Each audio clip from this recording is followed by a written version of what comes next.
castelo forte é o nosso Deus. Boa noite, amados irmãos, graça e paz. Agradecemos aos visitantes desde já e os cumprimentamos. Muito obrigado por estarem conosco, pelos irmãos também de nossa igreja, que sempre têm atendido à convocação do Senhor para juntos estarmos no dia do Senhor, adorando o nome dEle. Quero convidar os irmãos para abrirmos na carta do apóstolo Paulo aos Filipenses, para darmos continuidade às exposições que temos feito nesta carta. E hoje nós vamos então completar o parágrafo que nós iniciamos na mensagem anterior, na qual Paulo fala a respeito dos dois estados de Cristo Jesus. O primeiro deles, o estado de humilhação, que nós vimos no sermão anterior, e hoje nós veremos o estado de exaltação de Cristo, o nome de Cristo acima de todo nome. Embora nós nos focaremos apenas nos versículos 9 a 11, eu gostaria que lêssemos a partir do versículo 5, para que possamos ter a exata noção dos dois momentos de que o apóstolo Paulo trata. No primeiro momento, Cristo sendo humilhado por tornar-se homem e morrer na cruz, e no segundo momento, Cristo sendo exaltado acima de todo nome. Eu farei a leitura e convido os irmãos que acompanhem atenciosamente em suas Bíblias. Diz assim Paulo, então, inspirado pelo Espírito de Cristo, a partir do versículo 5 do capítulo 2 de Filipenses. Tende em vós o mesmo sentimento que houve também em Cristo Jesus, pois ele, subsistindo em forma de Deus, não julgou como usurpação o ser igual a Deus. Antes, a si mesmo se esvaziou, assumindo a forma de servo, tornando-se em semelhança de homens, e reconhecido em figura humana, a si mesmo se humilhou, tornando-se obediente até a morte e morte de cruz. Leiamos juntos agora do 9 ao 11. Pelo que também Deus o exaltou sobremaneira e lhe deu o nome que está acima de todo nome, para que ao nome de Jesus se dobre todo o joelho, nos céus, na terra e debaixo da terra, e toda língua confesse que Jesus Cristo é Senhor, para a glória de Deus Pai. Amém. Vamos orar, meus irmãos, mais uma vez.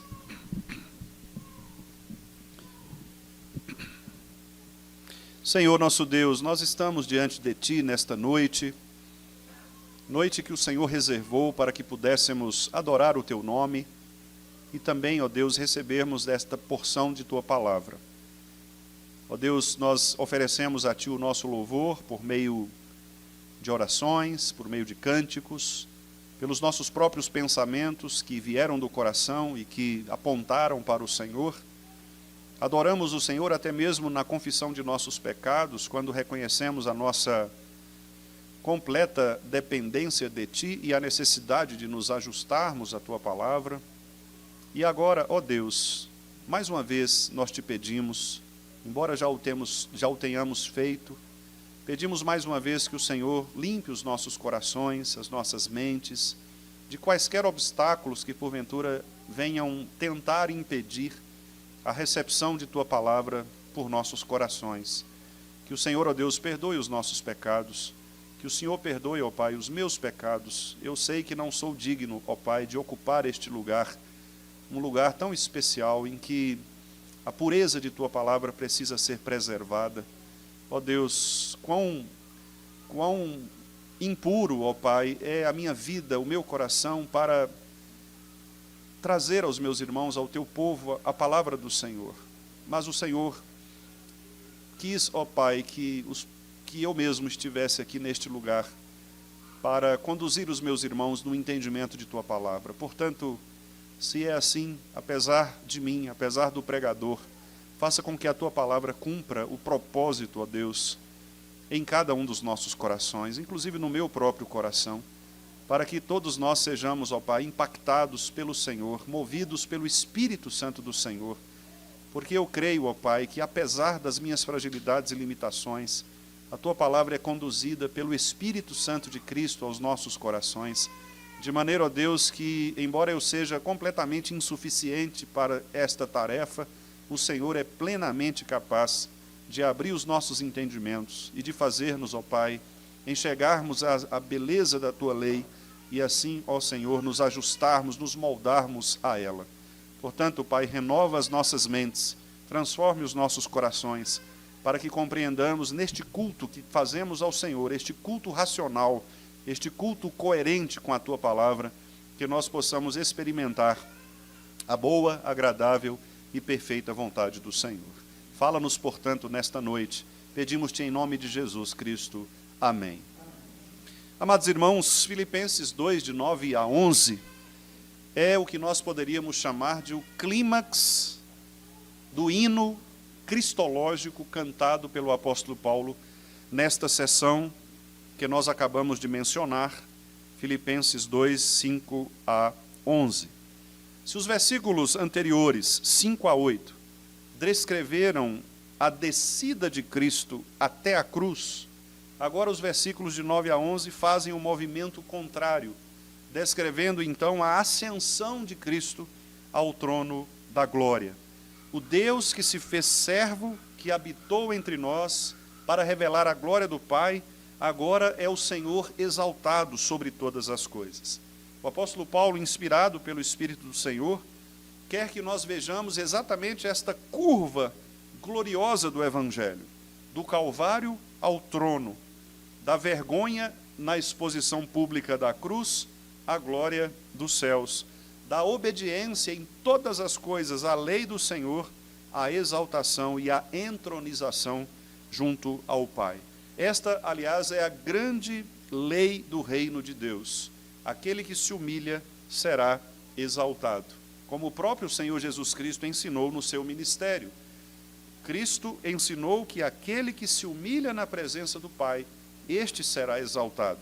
E aqui nós temos um exemplo disto. Cristo se humilhando, ele próprio se esvaziando de si mesmo, mesmo sendo Deus, ele não usurpou o ser igual a Deus, antes tornou-se servo, tornou-se homem, e esta foi a principal humilhação, assumiu todos os pecados do seu povo, morreu na cruz de modo vergonhoso, para que depois pudesse ser exaltado sobre todas as coisas e ter o nome acima de todo o nome.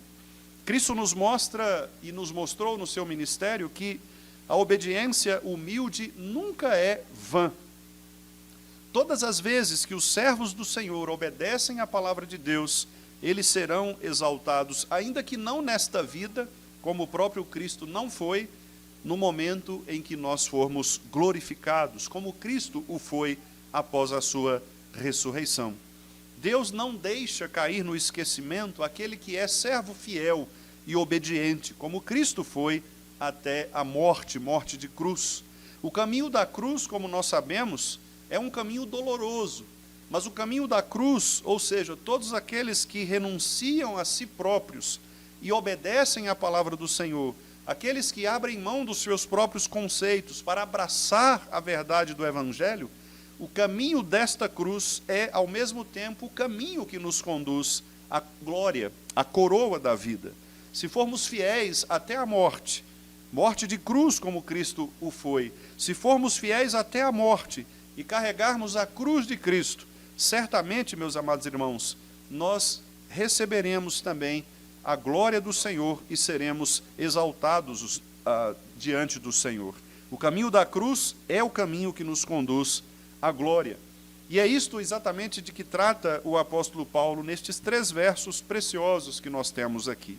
Em primeiro lugar, ele mostra exatamente a exaltação divina de Cristo, que está no versículo 9, quando ele disse, pelo que também Deus o exaltou sobremaneira, e lhe deu o nome que está acima de todo nome. Aqui o verbo que é utilizado no original é um único verbo para descrever exaltou sobremaneira. É um verbo de intensidade, um verbo que indica o ato soberano de Deus de fazer com que Cristo seja erguido ao ponto mais alto do universo. É óbvio que nós sabemos que Cristo é o Criador. Em Gênesis capítulo 1, versículo 3, nós lemos: disse Deus, a palavra de Deus criou todas as coisas. Em Hebreus também nós somos informados de que Cristo continua sustentando todas as coisas pela palavra do seu poder. Hebreus capítulo 1, versículo 3. Nós sabemos por Colossenses 1,17 que em Cristo tudo subsiste. Todas as coisas foram convergidas nele. Mas agora, neste momento da sua morte, no momento em que ele foi à cruz e venceu a morte, Paulo está dizendo que Cristo foi erguido pelo próprio Pai para ser, de fato, entronizado na sua presença, na presença do Pai, de maneira que ele fosse exaltado sobre todos os reis, todos os poderes e todos os tronos.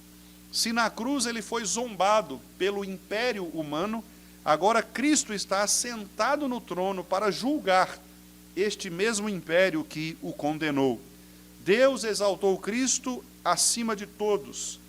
O comentarista bíblico e exegeta William Hendrickson diz que a exaltação de Cristo não é um prêmio a Cristo, mas o coroamento da sua obediência perfeita. Deus Pai se deleitou, se alegrou, teve prazer em glorificar o seu Filho, que o glorificou na terra.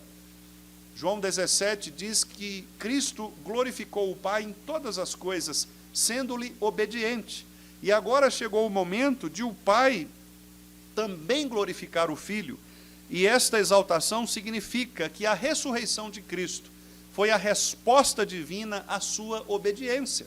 Sendo obediente até a morte e morte de cruz, Cristo alcançou a misericórdia que vem do Pai, de modo que ele agora, por sua ressurreição, recebe o prêmio de sua obediência. Portanto, a cruz nunca foi o fim de todas as coisas para Jesus. Assim como para o crente fiel, a morte não é o fim de todas as coisas. A cruz para Cristo era o caminho para a glória, como assim também para todos os crentes, o nosso sofrimento por causa de Cristo, a cruz que nós levamos por causa do Evangelho, também é um caminho para a nossa glória. A lógica do reino de Deus, meus amados irmãos, ela é contrassensual ou contracultural. O mundo costuma exaltar quem se impõe a ele. Deus, ao contrário, exalta aqueles que se entregam de maneira submissa a ele. A verdadeira glória não nasce da autopromoção como o mundo faz, mas a verdadeira glória no reino de Cristo vem da fidelidade obediente e silenciosa de todos os crentes na presença do Senhor. Eu tenho feito algumas aplicações pastorais focadas, sobretudo, na eleição que nós teremos no próximo mês de presbítero e diáconos. E por isso, como pensar esta exaltação de Cristo nestes dois ofícios?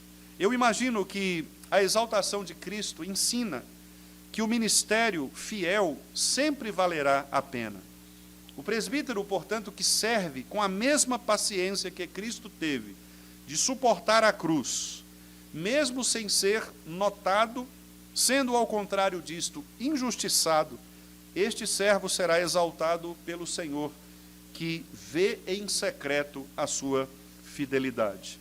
Os diáconos que também servem a igreja do Senhor, hoje, serão servidos pelo próprio Senhor no dia de amanhã, como afirma o próprio Cristo em Lucas 12:37, mostrando que a entrega do servo é a trilha da exaltação para todas as coisas. Aquele que se curva por amor diante de Deus e diante do povo de Deus, ajudando o povo de Deus a crescer na graça e no conhecimento dele, será sempre exaltado. Mas eu também quero trazer algumas aplicações para algumas classes especiais de nossa igreja. Por exemplo, as esposas. Como as esposas podem ler este texto da palavra de Deus, sabendo que Cristo, ele também foi exaltado por Deus por causa da sua obediência? Cristo, sendo exaltado, após submeter-se à vontade do Pai, ensina às mulheres cristãs, às esposas, que vivam com espírito manso, pacífico, confiando sempre na fidelidade que não passará despercebida diante do Senhor. Assim como o apóstolo Pedro, lá no capítulo 3, verso 4 de sua primeira carta, escreveu que as mulheres, mesmo sem palavra alguma, ganharam os seus maridos por causa da sua submissão, da sua obediência a Cristo. O caminho da submissão feminina piedosa é o mesmo caminho de Cristo, humilde, mas glorioso depois. Quanto aos pais, Cristo foi exaltado porque obedeceu plenamente. Os pais cristãos, portanto, que são a verdadeira autoridade dentro da sua casa, não devem fazer como o mundo ensina, ou impor algum tipo de autoridade ou de autoritarismo, mas demonstrar uma vida fiel a Deus, obediente ao Senhor, que inspire os seus filhos a amar o Senhor. Esses pais devem, portanto, liderar os seus lares com mansidão, coerência, submissão ao Evangelho. Tenham certeza, Deus os exaltará por causa da sua fidelidade. E quanto aos filhos? Os filhos também têm em Cristo o principal exemplo. A obediência de Cristo, o Filho, a seu Pai, é o modelo da obediência final de todas as coisas. Filhos, portanto, devem dedicar cada ato de honra aos seus pais como uma semente de glória. Quem aprende a se submeter hoje, enquanto filho, aos seus pais, aprenderá a reinar com Cristo também durante a sua vida aqui e, obviamente, na glória. E os trabalhadores e os servos cristãos? Cristo, afirma a Bíblia, trabalhou. Ele foi obediente ao Pai, ele serviu até o fim. Nós também, como trabalhadores, como servos, devemos trabalhar com diligência, mesmo quando ninguém está vendo, mesmo quando o seu patrão não está de olho em você, sabendo que, na verdade, é do Senhor que você receberá a recompensa da herança, como está em Colossenses 3, 24. Portanto, irmãos, percebam que a exaltação de Cristo pode ser aplicada a várias situações de nossa vida. Eu escolhi aqui apenas algumas, mas há várias situações em que nós podemos perceber que a obediência de Cristo ao Pai refletiu finalmente na sua glória. Talvez nós não entendamos a razão pela qual devemos nos submeter a Cristo agora. Talvez nós nem entendamos a razão pela qual nós tenhamos de renunciar a nossos próprios projetos ou propósitos para nos submetermos à palavra. Mas fique em paz. Deus tem um propósito na sua vida. E o propósito que Deus tem na sua vida é que você o glorifique em todas as coisas e finalmente experimente em Cristo a alegria de viver a palavra do Senhor, glorificar a Deus e gozá-lo para sempre. Esta é a sua missão no mundo.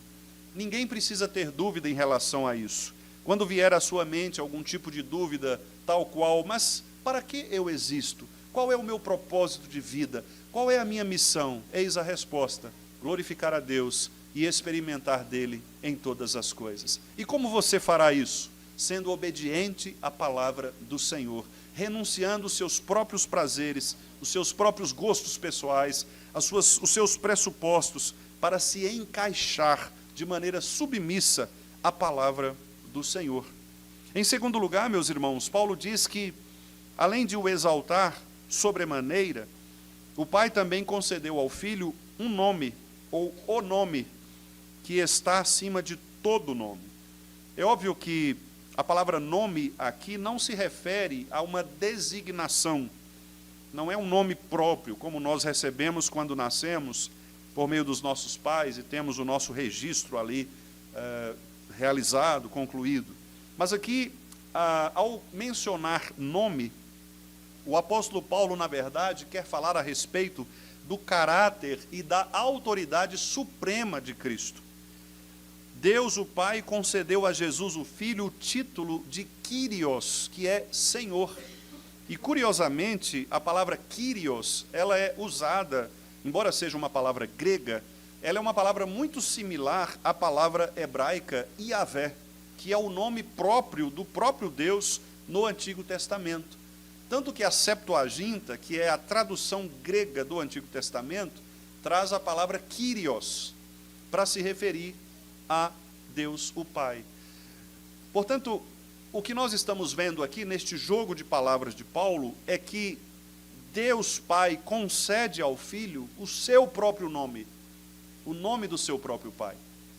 É como se, de fato, você fosse adotado por uma família e recebesse ali no registro o sobrenome daquele que te adotou.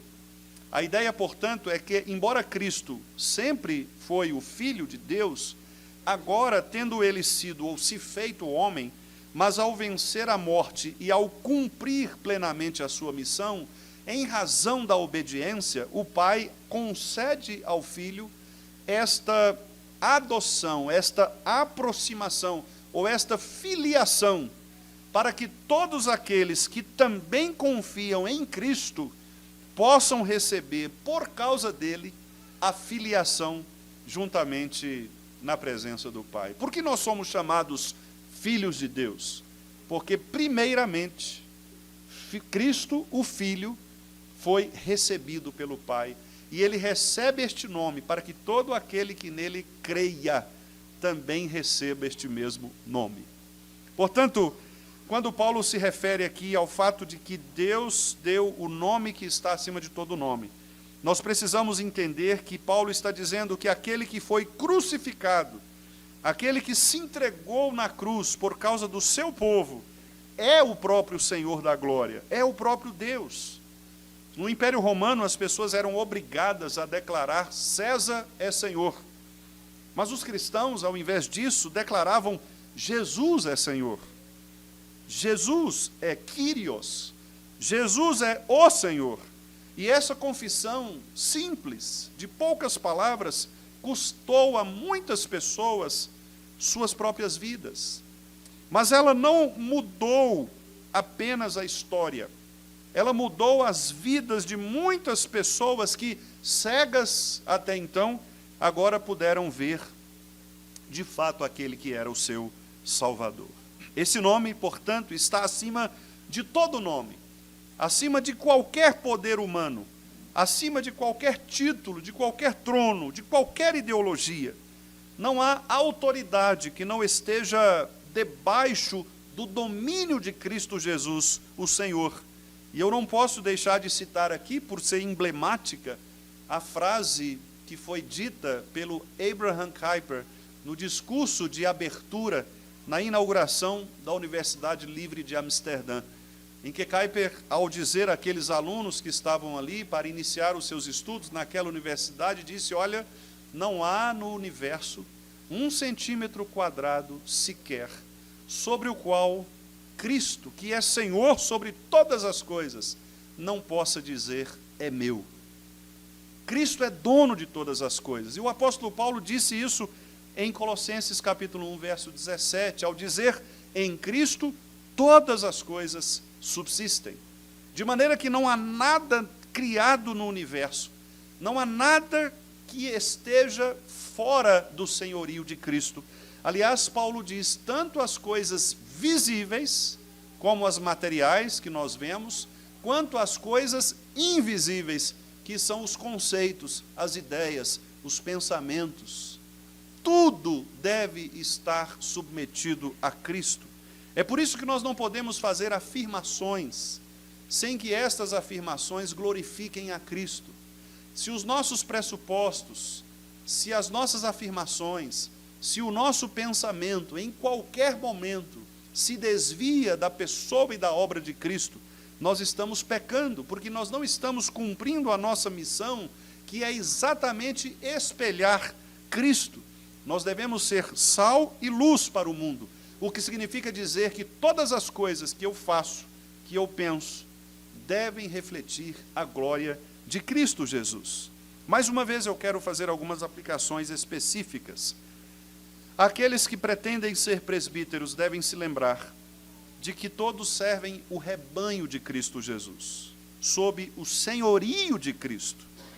Portanto, o rebanho não pertence a um presbítero, o rebanho não pertence ao presbitério, o rebanho não pertence ao conselho, o rebanho é do Senhor da igreja. Portanto, nenhum presbítero pode arrogar para si o direito de ser dono do povo de Deus. Nós somos servos de Cristo Jesus e chamados para governar a igreja com as palavras de Cristo e não com as minhas palavras, não com as nossas próprias ideias, não com os nossos próprios planejamentos.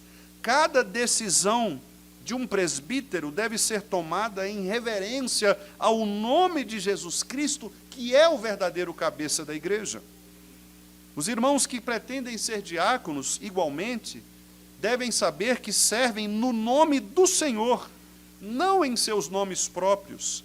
O trabalho diaconal, ele é sagrado exatamente porque ele carrega a assinatura de Cristo Jesus, o Senhor, que, mesmo sendo Deus, não quis ser como Deus, antes esvaziou-se, humilhando-se.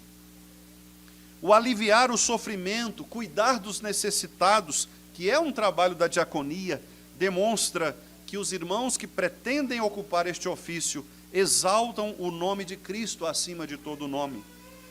As esposas devem viver e amar os seus esposos sob o nome e a autoridade de Jesus, o Senhor. Sabendo, amadas irmãs, que é Ele quem sustenta vocês, é Ele quem valoriza o serviço silencioso de vocês, o amor paciente que vocês têm pelos seus esposos, pelos seus filhos, a entrega fiel que vocês constituem no lar.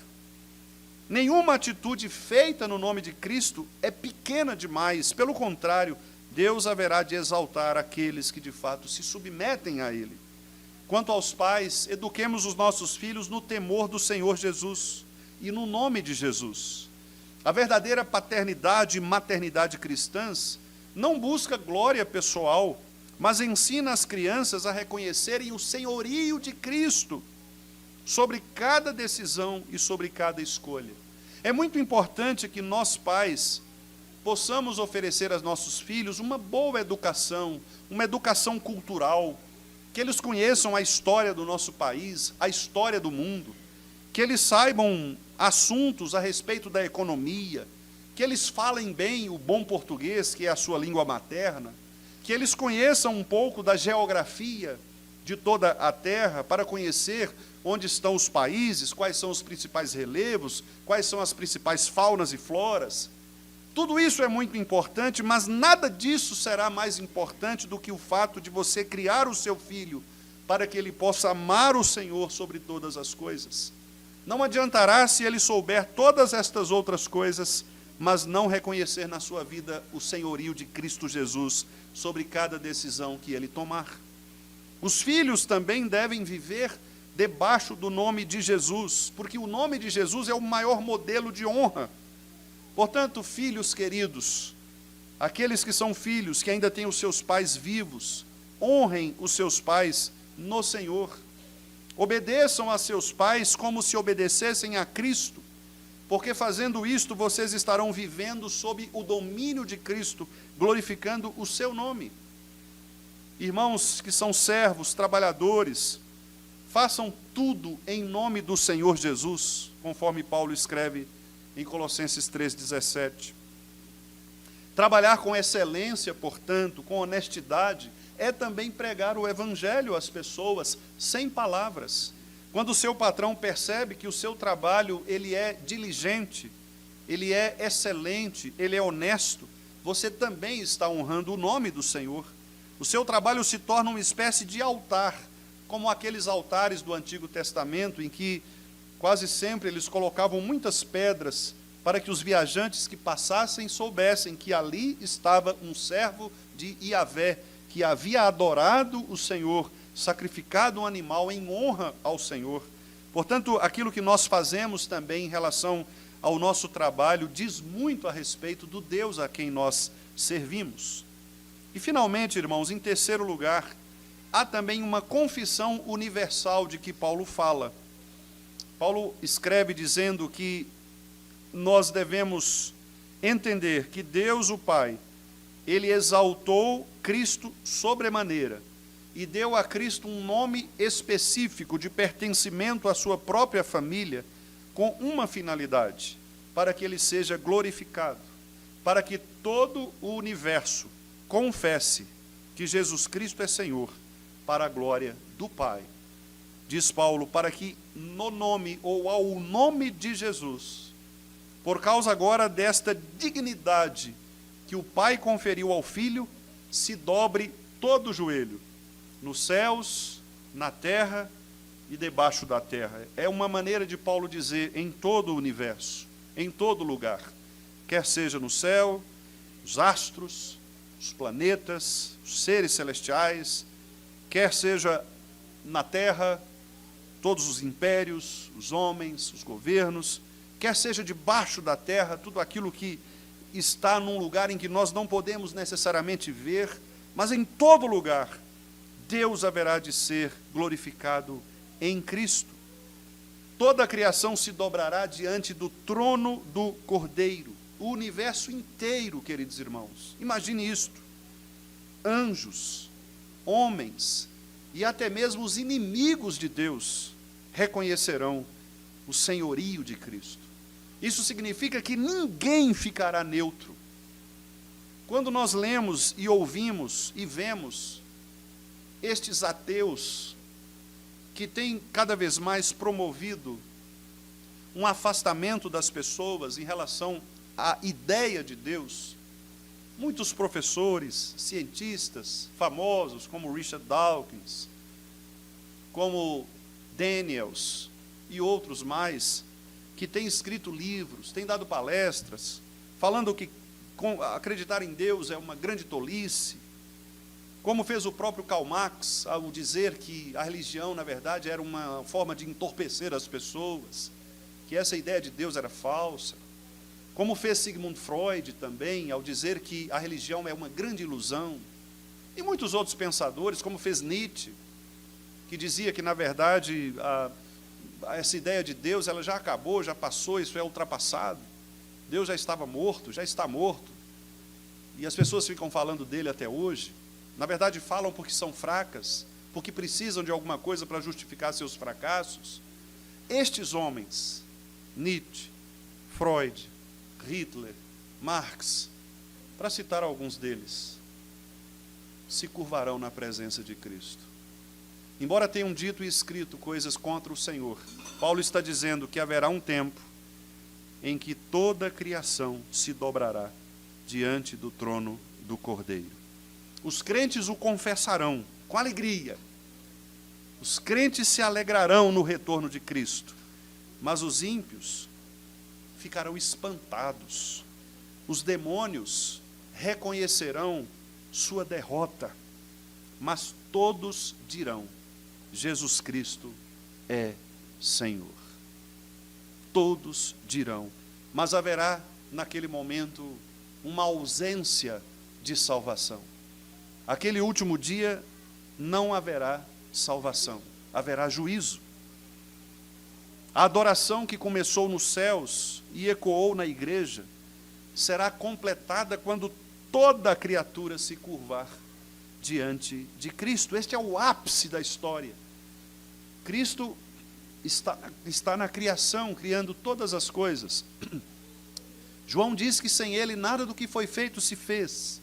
E agora nós vemos Cristo exaltado sobremaneira, de modo que o ápice da história agora é quando toda língua confessar e todo joelho se dobrar na presença deste Cristo. Todos se curvarão dizendo: Jesus Cristo é Senhor.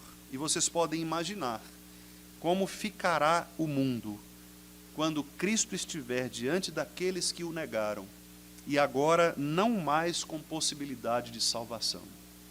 Quando eles tiverem de olhar para Cristo e dizer: tu eras mesmo o Filho de Deus. Mas o caminho deles continuará sendo o inferno, por causa da sua impiedade. O nome de Cristo continua o centro de toda adoração. E essa é a consumação da glória de Deus, queridos irmãos. A vitória absoluta do Cordeiro de Deus sobre o pecado, sobre a morte, sobre o inferno.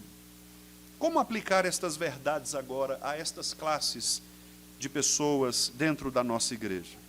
Aos irmãos que desejarem o presbiterato, devem pensar que eles estão conduzindo o rebanho de Deus, de modo que eles precisam dobrar os seus joelhos voluntariamente na presença de Cristo, para não fazerem nada forçadamente e para que não sejam forçados a se dobrarem diante de Cristo depois.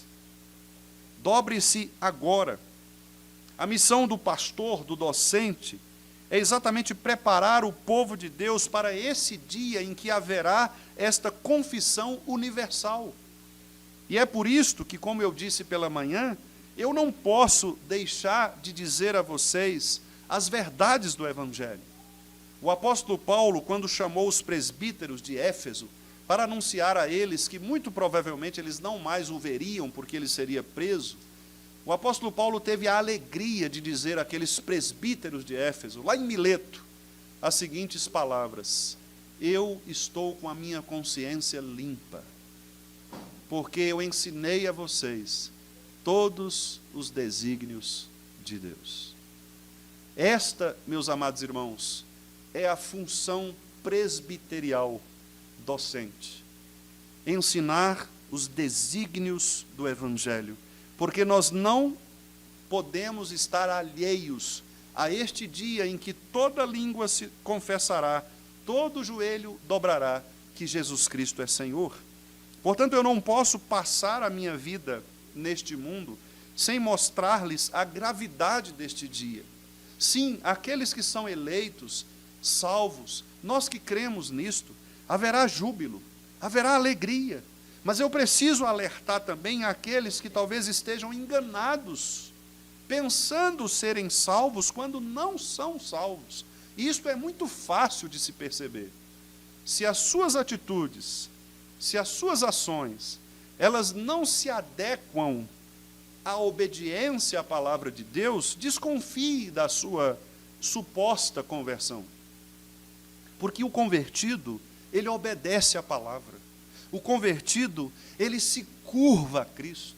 O convertido, ele se humilha na presença do Senhor. Foi isto que Cristo fez. Cristo não se exaltou, ele se humilhou.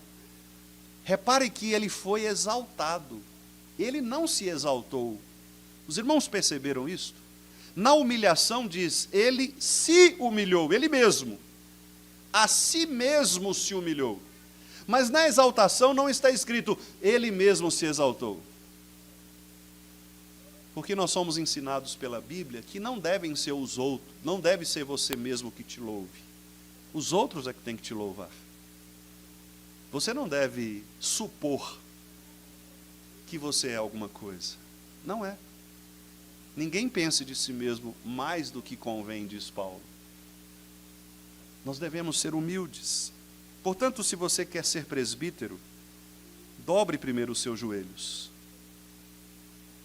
Pergunte se você está preparado para se submeter à autoridade da palavra. Pergunte. Pergunte se você está preparado para se submeter à autoridade pastoral da sua igreja. Ou se você vai entrar no conselho para bater de frente com o pastor. Porque, afinal de contas, precisa de alguém entrar no conselho para bater de frente com o pastor. Se você quer ser presbítero, não faça isso. Porque você pode até bater de frente com o pastor, mas no juízo final, quem vai bater de frente com você é Cristo. Aí ninguém poderá te salvar. Dobre os seus joelhos. Se você quer ser diácono, glória a Deus, ajoelhe-se para servir. Você não precisa colocar o seu nome nas coisas que você tem feito, faça silenciosamente, mas faça. Antecipe o gesto de adoração ao Senhor. Cada ato do seu serviço, querido irmão, é de fato uma prostração diante do trono de Deus. Quando o diácono silenciosamente atende a uma irmã necessitada, cuida de um adolescente que está se desviando, atende à necessidade de uma irmã e um irmão doente, ele está ali fazendo o que Cristo fez. Ele está exatamente trazendo os necessitados para junto de si, cuidando deles. E este é o ofício diaconal. Irmãos, o diácono não é chamado para ser porteiro de igreja. E eu confesso a vocês, falarei isso publicamente, que me entristece ver um diácono lá fora como porteiro da igreja. Porque o porteiro pode ser qualquer pessoa.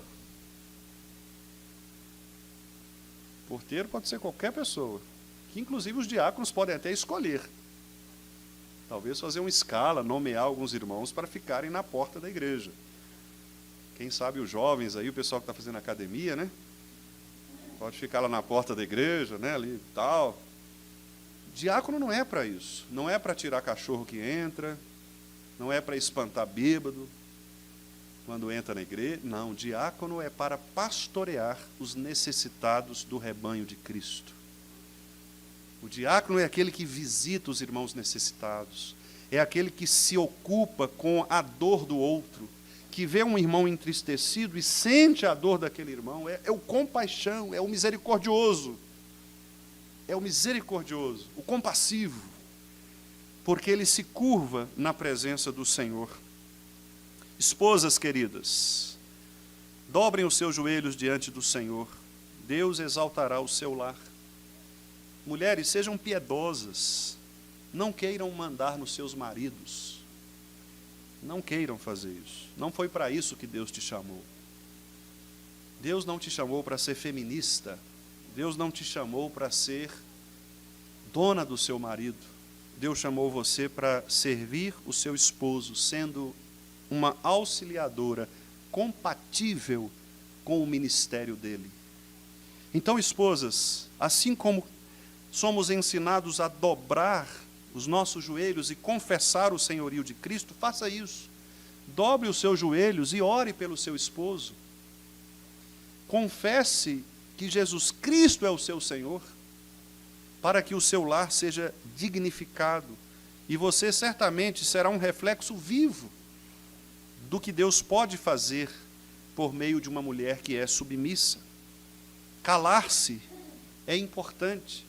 Quando o apóstolo Paulo disse que as mulheres deveriam ficar caladas na igreja, não é porque Paulo era machista, é porque Paulo estava ensinando que, de fato, a autoridade é o marido.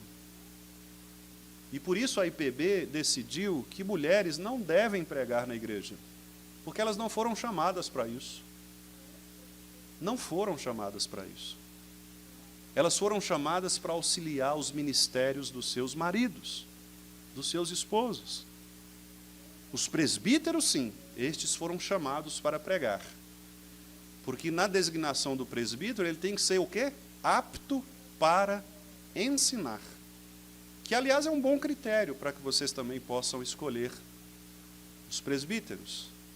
Este presbítero é apto para ensinar a igreja a palavra do Senhor? Pergunte isto, e você também estará numa boa situação de indicar irmãos que compõem esta função. Esposas, curvem-se. Não queira fazer mais do que servir ao seu esposo e aos seus filhos. Foi isto que Deus te chamou para fazer. E esta é a tarefa mais digna da mulher. Ela foi criada para isto. Pastor, mas as mulheres não podem trabalhar para ajudar os seus esposos? Pode, claro que pode. Em situações específicas, elas podem ajudar os seus esposos, mas lembre-se, você não foi chamada para isso. Então, faça primeiro o que você tem que fazer. Depois você faz as outras coisas. Como disse C.S. Lewis, primeiro as coisas primeiras, depois as outras.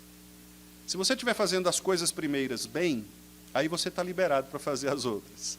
Mas se você falhar nas coisas primeiras, as coisas segundas vão dar errado. Pode ter certeza disso. Quantos casamentos têm sido desfeitos por esta razão? Quantos filhos têm se desviado porque eles não têm as suas mães em casa para educá-los? Quantos filhos têm sido criados por outras mães que não as suas próprias mães, porque elas têm que trabalhar? Fácil saber, não é? Deus não chamou você para isso. Deus chamou você para cuidar do seu esposo cuidar dos seus filhos. Isto é curvar-se diante do Senhor. Pais, queridos, nós pais, ensinemos os nossos filhos a dobrar os seus joelhos diante de Cristo Jesus. Transtorno opositor desafiador não é justificativa para que o filho desobedeça o pai e a mãe. Não deixe que esta mentira satânica entre na sua família. O seu filho precisa de educação bíblica. A palavra de Deus diz: criem os seus filhos na disciplina e na admoestação do Senhor. Se o seu filho dá birra, corrija-o com amor, não precisa espancá-lo. Corrija com amor, mas corrija. Não diga que ele está dando birra porque ele tem um transtorno. Diga que ele está dando birra porque ele é um pecador miserável, que foi nascido em pecado, e se Deus não tiver misericórdia dele, converter o coração dele, ele vai para o inferno. Diga isso com todo carinho. Filho, vem cá, deixa o papai encostar sua mão no fogo aqui. Ai! É só uma pontinha, o inferno é pior do que isso. Tratamento de choque, Duda, é isso, resolve. Ensine a verdade, queridos. Pais, curvemo-nos diante de Cristo. Um lar que obedece a Cristo, que se curva a Cristo. Um lar onde Cristo reina. A autoridade paterna torna-se um ensaio da autoridade divina. Os filhos veem nos pais o próprio Deus. O próprio Deus. Os filhos conseguem ver em seus pais a imagem do próprio Deus, o reflexo do próprio Deus, porque eles veem os pais se curvando diante da autoridade da Escritura Sagrada. Os pais não respondem às dúvidas dos filhos, fundamentadas em outros argumentos, mas fundamentado na Escritura. Pai, por que o meu coleguinha me bateu quando eu peguei o brinquedinho dele? Ah, meu filho, pode ser que ele tenha algum transtorno. A mãe dele falou que ele é autista. Não, ele bateu em você porque ele foi concebido em pecado. O coração dele é pecaminoso. Há uma ira dentro dele que só Cristo pode resolver. Então, meu filho, você vai orar por ele. Você vai pregar o evangelho a ele. Porque se ele aceitar Cristo, não tem autismo que não saia daí. Ah, não, é diferente, né? Jesus só curava coxo, cego. Autismo é outro nível. Jesus não cura autismo, não. Jesus cura só essas outras coisas. Será? Uai, que Jesus é esse que nós cremos? É o Jesus que foi exaltado, cujo nome está acima de todo nome, para que ao nome dele se dobre todo o joelho e toda língua confesse que ele é Jesus o Senhor. É o mesmo, ontem, hoje e para sempre. Filhos queridos, aprendam a confessar com a boca, com a vida, que Jesus Cristo é Senhor. Eu sei que é muito legal falar de filmes, de músicas, de times de futebol, é muito bom. Mas não se esqueçam que a vida de vocês depende de Cristo. Fale de Cristo, elogie Cristo, fale sobre Cristo com as pessoas. Servos, trabalhadores, irmãos queridos que trabalham todos os dias, um dia, meus queridos irmãos, todas as vozes confessarão que Jesus Cristo é Senhor. Então, se o seu patrão for aquele patrão chato, que te dá repulsa, que te dá aquele sentimento de não querer trabalhar, porque talvez ele seja até mesmo ímpio, lembre-se de que naquele dia final ele terá de dizer: Jesus Cristo é Senhor. Hoje você está chorando, hoje você está chateado, você não quer ir trabalhar, naquele dia você vai rir. Aí, miserável, vai e fala agora. E ele vai falar: Jesus Cristo é Senhor. Acabou. É isso. comecemos hoje, com cada gesto, palavra, decisão no nosso trabalho, na nossa vida, expressando a nossa submissão a Cristo. E eu quero encerrar hoje de um jeito diferente, o João vai me ajudar ali. Nós vamos ler a conclusão deste sermão juntos. Olha que legal. Uma novidade, né? Os irmãos vão pregar junto com o pastor, nós vamos ler juntos. A conclusão do sermão, que aliás eu coloquei no boletim da igreja. Vamos ler então? O título é O Servo Exaltado, o Senhor Glorificado. Vamos lá. Paulo completa a jornada que começou no versículo 5. O caminho da humilhação leva ao trono. O Cristo que desceu até o pó é agora adorado por toda a criação. Ele é o Senhor sobre o tempo, a história e o coração humano. A Igreja de Cristo vive entre esses dois movimentos, a humildade da cruz e a esperança da glória. Servimos hoje, reinaremos amanhã. Presbíteros e diáconos, esposas e pais, filhos e servos, todos somos chamados a seguir o mesmo padrão, obedecer agora, esperando confiantemente o dia em que Deus nos exaltará com Cristo. Um dia, todos os joelhos se dobrarão, mas os que o fizerem voluntariamente agora serão os que se levantarão glorificados no último dia.